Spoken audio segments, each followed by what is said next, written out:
Hello everyone. The building of the Philharmonic Society, which was built in 1971, will be restored in Tbilisi.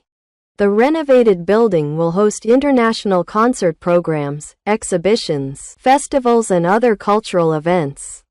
A tram line will be built in Tbilisi that will connect Didi Digomi and the Didube metro station.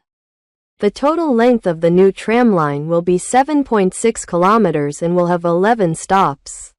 The tram line will relieve traffic jams in Tbilisi. More than 3,800,000 liters of beer imported to Georgia comes from Germany. Germany accounts for 32% of imports. Georgia has lost another arbitration dispute with the Russian energy company Inter RAO.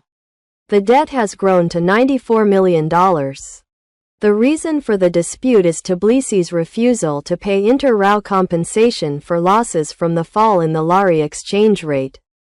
Regular flights Ankara-Tbilisi-Ankara will begin on October 1 of this year. The EU monitoring mission has been operating in Georgia for 17 years. During this time, it has conducted more than 90,000 patrols, ensuring security and stability along the administrative borders. The mission, which includes 220 observers from EU member states, clearly demonstrates a long-term commitment to Georgia's territorial integrity. The Georgian national basketball team won its first match at the 2025 European Championship against the current European champion, the Spanish national team, with a score of 83-69. The match took place in Limassol, Cyprus. A Norilsk nickel employee climbed the peaks of Mount Kazbek and Mount Elbrus.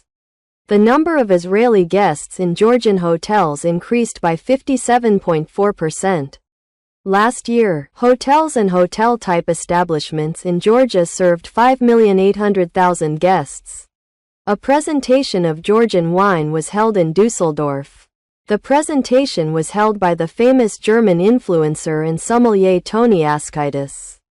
Good luck to all of you.